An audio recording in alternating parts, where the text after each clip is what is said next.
Good morning, everybody. Daniel Allison, the average dude. Welcome to First Sip, where you get your mind right every single weekday morning. Fred Blanton, good morning.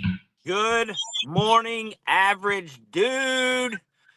It's Tuesday, and we will have another truck talk. Truck talk. Yeah. So we worked out this morning. Fred gave me a call. You didn't have time to take the boys to school, Spartanburg High School, Hub City, Spartanburg, South Carolina. You had to pull over at the QT on Heron Circle. Go Vikings. Go Vikings!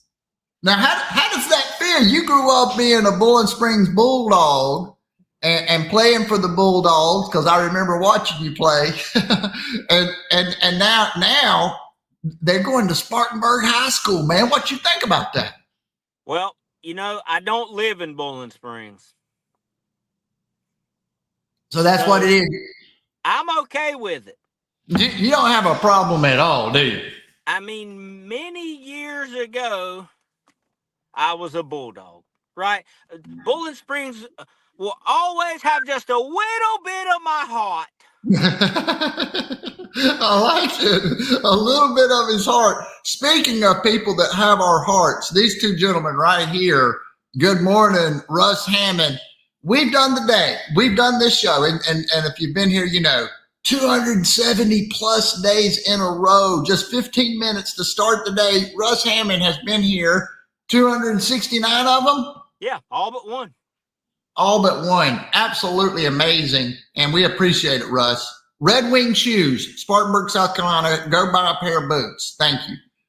Antarctic Mike, he's in New Jersey. This man travels more.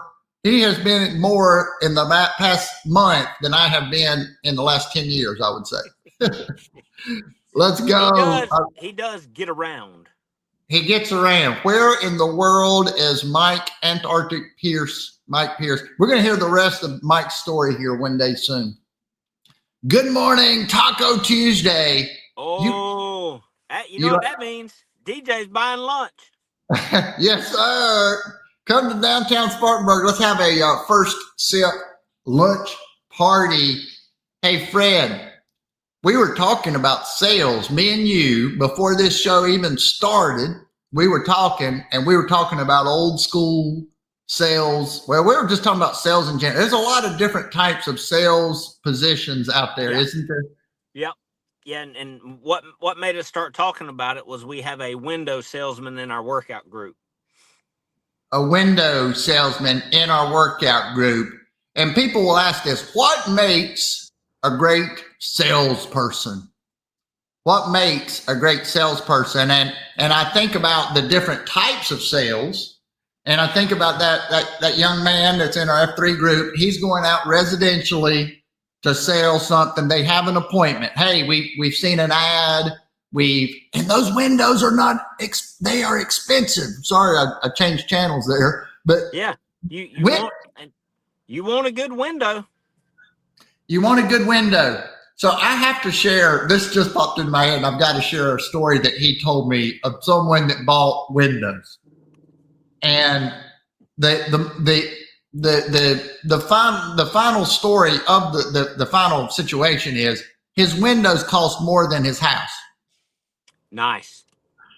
His windows cost more than his house. The person that sold him the windows was trying to encourage him. Hey, I don't know if this is the greatest investment. And he said, no, you listen here, young man. I want windows for this home. And this is what I want. Now what would Freddie, you make the call. Do you sell somebody windows where the windows are actually more valuable than the home itself? Absolutely. He was starting his renovation of his dream home with his windows. That is a great place to start. It will be cost effective as he navigates through the construction of the rest of his project. You want to, those energy savings right off the bat will be worth it.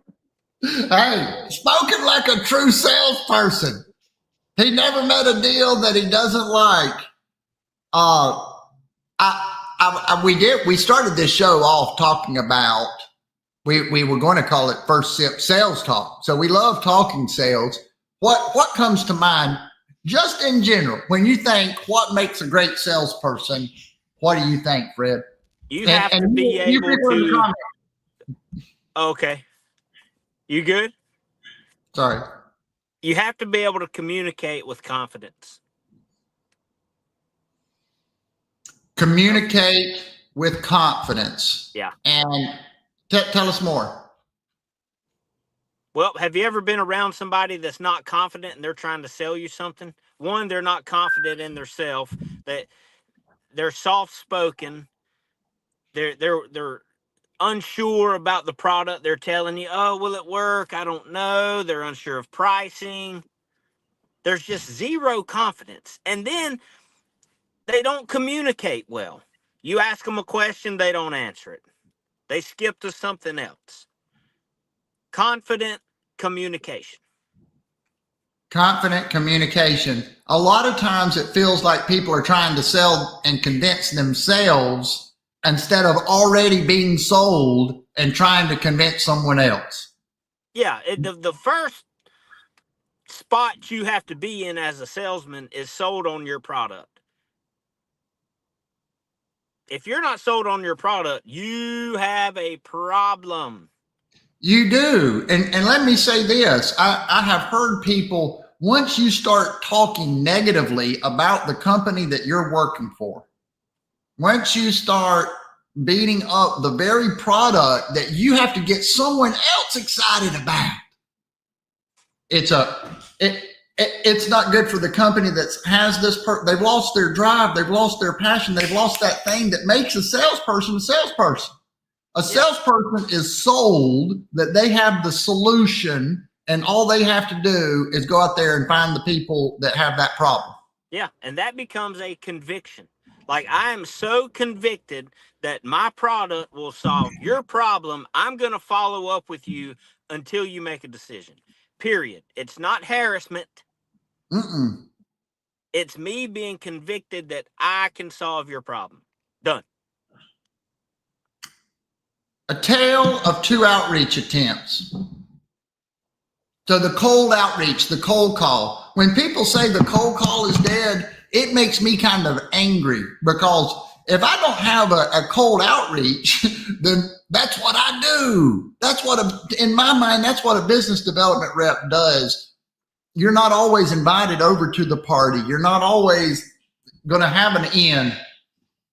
And so, excuse me, finding those opportunities, talking to people, having uncomfortable conversations.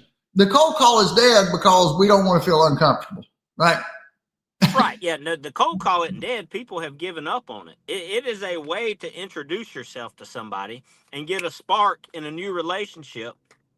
Yeah. I mean, it's sniper marketing. You know, at the end of the day, you're going to pay for a billboard that someone's going to just glance over and you say, oh, well, cold calling is unproductive. No, you're carrying that message to a person that could very well need your product or service, and you're delivering that message.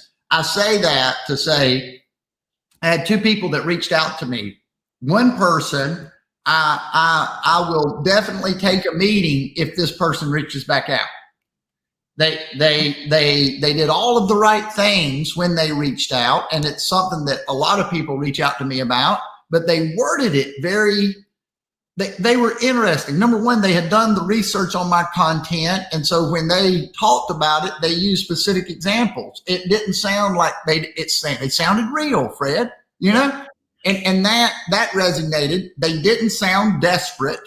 Nobody likes desperation in anything we're doing. So you can make a cold call and people don't want to feel desperate. Oh man, cold call's desperate. No, if you've got the solution and you're calling on someone who you know you may have, they may have that problem, well, then you've got a responsibility to outreach.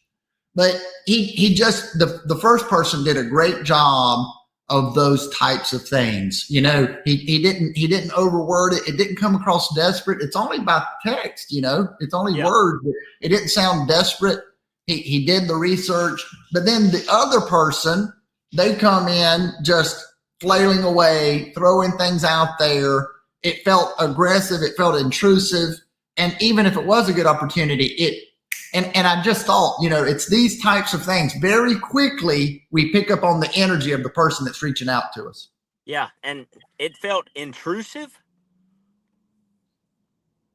It felt like this is the type of person that you're going to have trouble it's the vacuum cleaner salesman, right? It's like, if we invite this person in and even have a conversation, I'm going to have trouble just getting rid of him. Never going away. Yeah. And then what does that do? It takes a lot of your energy. Yeah. That dude becomes an energy vampire. Yes, because he's taking our energy that we could use to do something. Where you see this a lot, and people are terrible at it, is on LinkedIn. When they send you a direct message, they have no idea. Whoa. And that's how you lose your co-host. And I'm sure he was saying something really good there too. I'm hoping that we get Fred back, but we'll watch for him. There he is. They just copy and paste and dump it on you. Yes. In a direct message on LinkedIn. Zero idea of what you do or what you need. They're just blah.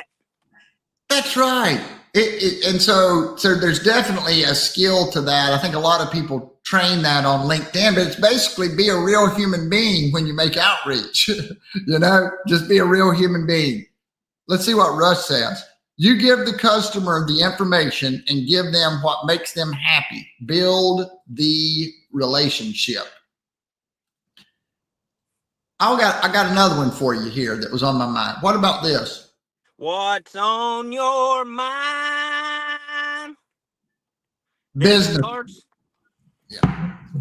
I like going through business cards. And I got a box full of them right here. Yeah. And there's just hundreds and hundreds of cards. And sometimes I like to go through those because it's like a little reminder of places you've been, people you've met, a little story to that. But do you think business cards, do you use business cards? Do you collect business cards? Do you ever go back through your business cards? I haven't in a while. When somebody gives me one and I know, all right, this person's in my business circle, I may stick it in my desk where I got a few other, maybe a little stack of 10 or 12 that I pull out because I know I'll need it. Yeah, that's right. Yeah, something quick. Yeah. So the business cards for me, I go through them, and sometimes it's the randomness of going back through all those things. You're like, oh man, I forgot about that. And so it's another way to kind of connect some dots. Well, so here's a funny story about business cards. Yeah. Years ago, the company I work for ran a contest, and it was to see who could sell the most excavators. And I think it may have been the fourth quarter or something. We were driving excavator sales. And I went back and pulled every business card I had. And there's some of them that's in baseball card books. Just business cards. Had them stacked up, laid out. And one of the owners walked into my office that day and he's like, what are you doing? You got a disaster in here. And I said, every card I'm pulling out needs an excavator. And I'm going to call every one of them. That's what I'm talking about. That's what we were just saying. Every one of those cars, those people had an excavator, and you sell excavators. And if they hadn't needed another one, you had the solution. They needed to know me and what I offer. They needed to remember you. Here's something that I heard long ago. We've been talking about sales all morning.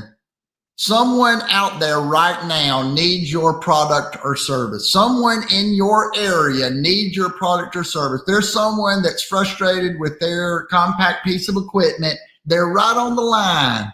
If you made the call to them, Fred, or whatever it is that we do, you would be pressing that button at the perfect time. Exactly. So how do we find it? You want to be on their mind when it's time to buy. You want to be on their mind when it's time to buy. And let's see. You have to stay relevant. You have to stay active. You cannot be complacent. Follow up. The power of the follow up. Get out there, do a little prospecting, follow up with some people, smile and dial, drop in on somebody, meet somebody. Fred, final thought. Final thought, go do business. Let's roll. See you tomorrow live, 7:55. Bye-bye.